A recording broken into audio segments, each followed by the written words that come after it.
It started with a tip from a whistleblower. It ended with FBI raids, frozen assets, and one of the biggest banking scandals in modern history. This is how one journalist's investigation brought down a financial empire. Asterisk. It was supposed to be just another Tuesday morning at the newsroom when investigative journalist Sarah Chen received an encrypted email that would change everything.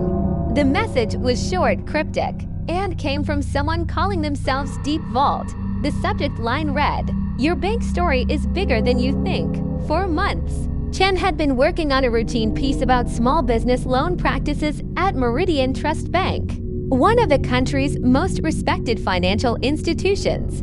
But this email contained a single attachment, a spreadsheet with transaction codes that made no sense. At least, not at first glance. The whistleblower claimed to be an insider at Meridian Trust, someone who had access to internal systems and had noticed patterns that didn't add up. Wire transfers moving through accounts in unusual ways, large sums being broken down into smaller amounts, money flowing to shell companies that existed only on paper. Chen almost deleted the email. She'd received hundreds of conspiracy theories and false tips over her career, but something about the specificity of the data made her pause. The transaction IDs were real. The account numbers followed proper banking formats. And when she cross-referenced the shell company names with public records, she found registrations in Delaware and Nevada, classic signs of corporate secrecy. What she discovered next would keep her awake for weeks. At the center of it all was Marcus Sullivan, Meridian Trust's Senior Vice President of International Operations. Sullivan had built his reputation over 2 decades as a steady, reliable executive who specialized in helping wealthy clients manage their global finances. He lived in a modest suburban home, drove a reasonable car, and was known for his conservative approach to risk, but the documents told a different story. According to the spreadsheet, Sullivan had been orchestrating a sophisticated money laundering operation using the bank's international wire system. Dirty money from drug cartels, arms dealers, and corrupt politicians was being cleaned through a network of legitimate businesses and charitable organizations. The scheme worked like this. Illegal funds would arrive at Meridian Trust through what appeared to be normal business transactions. Sullivan would then break these large sums into smaller amounts and route them through a web of shell companies he controlled.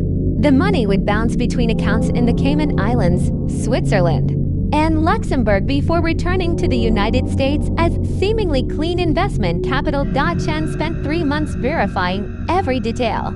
She traced financial records across multiple jurisdictions. She interviewed former employees who had left the bank under mysterious circumstances. She even traveled to the Bahamas to photograph properties that had been purchased with laundered funds. The deeper she dug, the more shocking the scope became. Over 5 years, Sullivan had processed more than $2.3 billion in illicit funds. His commission was a modest 3%, but that still meant he had personally profited by nearly $17 million.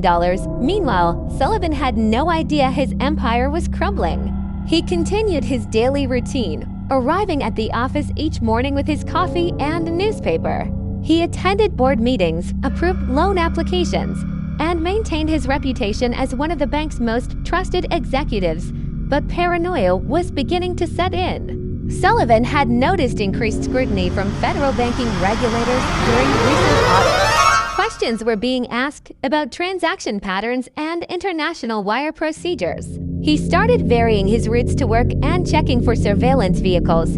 His first instinct was to destroy evidence. Sullivan began systematically deleting digital records and shredding paper documents.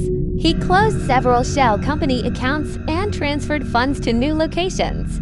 But he had underestimated how thoroughly Chen had documented his operation. The journalist had been building her case with methodical precision. She obtained bank statements through public records requests. She interviewed victims whose funds had been stolen and later laundered through Sullivan's network. She even convinced a former Meridian Trust IT specialist to provide technical details about how the money transfers were concealed within the bank's computer systems. By the time Chen's investigation was complete, she had assembled a 15,000-word expose with over 200 supporting documents. The story revealed not just Sullivan's individual crimes, but systemic failures at Meridian Trust that had allowed the operation to continue undetected for years. The article was published on a Thursday morning with the headline, "The Banker Who Washed Billions: How Meridian Trust Became a Pipeline for Criminal Money Within Hours."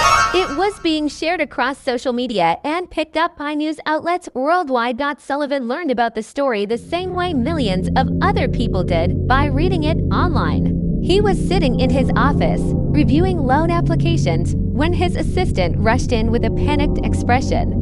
The blood drained from his face as he read Chen's meticulous documentation of his crimes. His first call was to his lawyer. His second was to his wife, warning her that their lives were about to change forever. His third call was to a private banker in Switzerland, attempting to move his remaining hidden assets before authorities could freeze them. But it was already too late. Federal investigators had been monitoring Chen's reporting process for weeks. They had used her investigation as a roadmap to build their own criminal case. By Thursday afternoon, FBI agents were executing search warrants at Sullivan's home office and known associates. The raids were swift and comprehensive. Agents seized computers, financial records, and personal documents.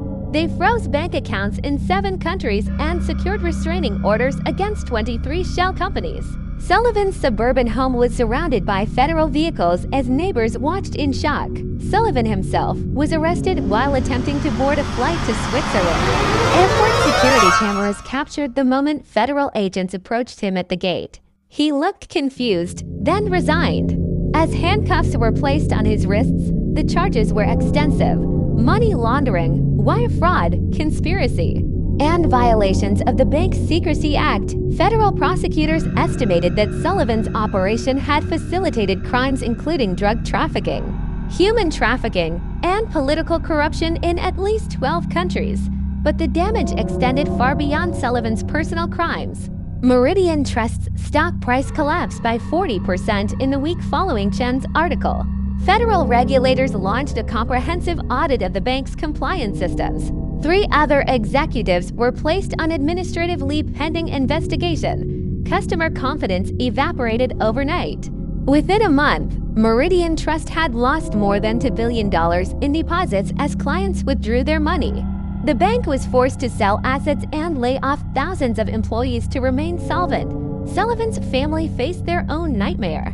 His wife filed for divorce and moved out of their home with their 2 teenage children. Neighbors who had known them for years suddenly avoided eye contact. Their children faced harassment at school as news of their father's crime spread. The whistleblower who had started it all remained anonymous, communicating with authorities only through encrypted channels. But their courage in speaking up had exposed one of the largest money laundering operations in modern banking history. Sullivan eventually pleaded guilty to avoid a lengthy trial. He was sentenced to 25 years in federal prison and ordered to pay $2.3 billion in restitution, money he could never repay.